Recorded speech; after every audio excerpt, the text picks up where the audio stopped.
Today I would like to invite you to listen to the Dhammapada of the Buddha Shakyamuni, the 75th verse from the Buddhist scriptures on the YouTube channel TN Thai in the USA. Surely the path that leads to worldly gain is one, and the path that leads to nibbana is another. Understanding this, the bhikkhu, the disciple of the Buddha, should not rejoice in worldly favors, but cultivate detachment. Dear listeners, the Buddha's teaching in this verse illuminates the distinction between two very different ways of life. One path is tied to wealth, honor, fame, and all forms of worldly satisfaction. The other path leads to liberation, to nibbana, the cessation of suffering, the freedom from attachment and craving. These two paths are clear as day when we look with mindful eyes. Yet the hearts of many wander, thinking that comfort, praise, and gifts are blessings of the highest order. The Buddha guides us to see the truth. The path that satisfies the senses is not the path that frees the mind. In the time of the Buddha, there were many monks and disciples who struggled with this truth. Even those who wore the robes and lived in monasteries often faced the subtle temptation of worldly gain. Gifts from laypeople, praise from neighbors, attention from communities. All of these seemed like rewards for virtue. And the mind, not yet fully awake, often rejoiced in these favors. But the Buddha's insight tells us that such rejoicing is the very root of bondage. When the mind clings to praise or comfort, it is like a bird trapped in a cage of, or robes. His heart was stirred. A part of him delighted in their appreciation. Another part worried about what might happen if the offerings ceased. The Buddha, seeing the subtle attachments arising in Sona's mind, taught him to reflect. Do not rejoice in worldly favors, for they are impermanent. True joy is born from detachment, not from the praise of others or the gifts they give. This teaching does not reject kindness or generosity from others. The Buddha does not ask the monk to avoid offerings. Rather, he instructs the mind to remain unattached, to receive without clinging, to accept with gratitude but not with expectation, to see the world as it is, impermanent, conditioned, fleeting, and not to mistake it for the source of ultimate peace. Every gift carries the seed of impermanence. Every praise carries the echo of change. To rejoice in them is to plant the seed of future suffering. The path that leads to worldly gain is attractive. It appeals to every sense. The eyes delight in beauty. The ears delight in praise. The tongue delights in fine food. The body delights in comfort. The mind delights in respect and recognition. The heart, untrained, follows these delights eagerly. And yet, the Buddha shows us that this path is like a mirage. It appears real from a distance, but when approached, it fades away.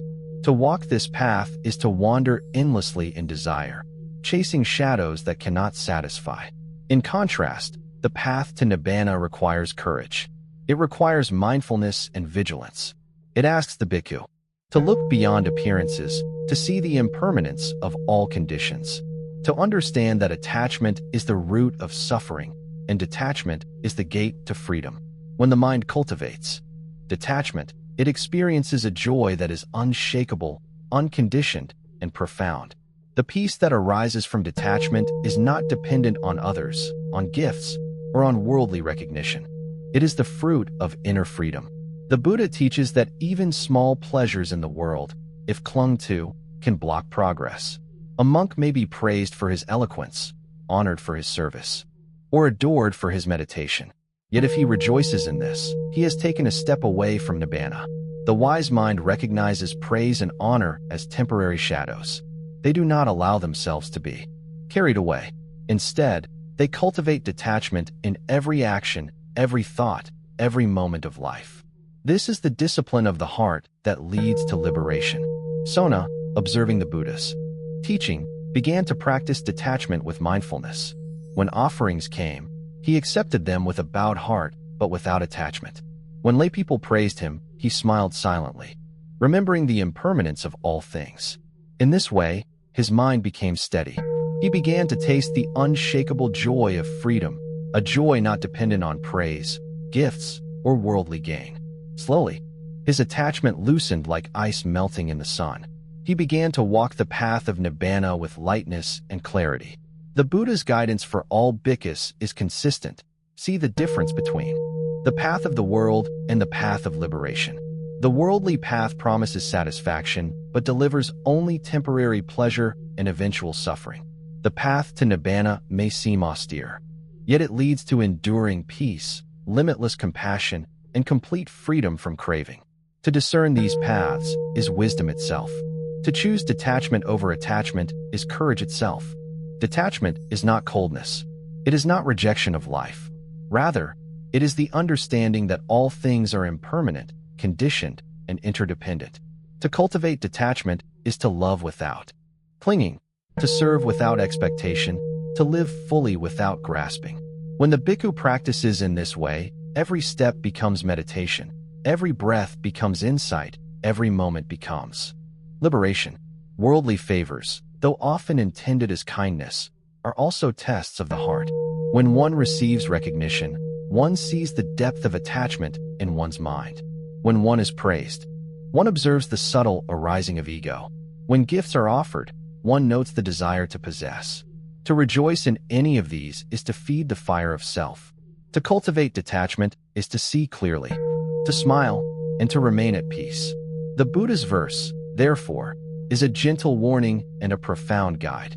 He does not ask the monk to abandon the world entirely. He does not forbid kindness or generosity. He asks only for clarity of mind. He asks for wisdom in how we relate to the world. He asks that we walk the path of freedom even while living in the midst of conditioned life. By discerning the difference between worldly gain and liberation, the bhikkhu becomes strong in detachment, steady in mind, and joyful in the Dharma. To rejoice in worldly favors is natural for an untrained mind, yet the enlightened mind sees beyond them. True joy does not arise from praise, wealth, or recognition. True joy arises from understanding, from insight into impermanence, from the freedom that comes with letting go.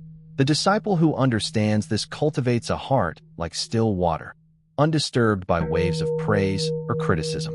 Every moment becomes a meditation, every interaction a practice, every breath a step toward Nibbana. The path that leads to Nibbana requires perseverance. It is not always easy to accept detachment in the face of worldly temptation. Gifts may be abundant, praise frequent, comfort alluring. Yet the wise bhikkhu practices mindfulness in every encounter. He sees the impermanence of all offerings. He notices the arising of attachment and lets it go. He smiles inwardly at the mind's restlessness, guiding it gently back to equanimity. In this way, the disciple transforms the mundane into the sacred, receiving gifts. Each sensation is an invitation to cultivate detachment. This is the practice that leads steadily toward Nibbana. Detachment is not separation from life. It is full engagement without clinging. It is love without expectation. It is action without self-reference. When the bhikkhu understands this, he experiences a joy that cannot be shaken. Praise does not swell the heart. Gifts do not bind. The Buddha's teaching shines like a lamp in darkness. He guides the mind from attachment to freedom, from pride to humility, from desire to contentment. The bhikkhu who cultivates detachment follows this light with every breath. He does not rejoice in worldly favors. He does not cling to recognition. He does not seek comfort or status. He rests in the truth of impermanence and the joy of freedom. Surely the path that leads to worldly gain is one, and the path that leads to Nibbana is another. Understanding this, the bhikkhu, the disciple of the Buddha, should not rejoice in worldly favors, but cultivate detachment. Dear listeners, the Buddha's wisdom shines clearly in this verse, for it illuminates the difference between fleeting pleasures and eternal freedom. The worldly path is seductive, filled with wealth, honor, gifts, praise, and admiration. These things appear attractive, and the untrained mind is naturally drawn to them. Even among the Sangha, monks can experience the subtle allure of recognition.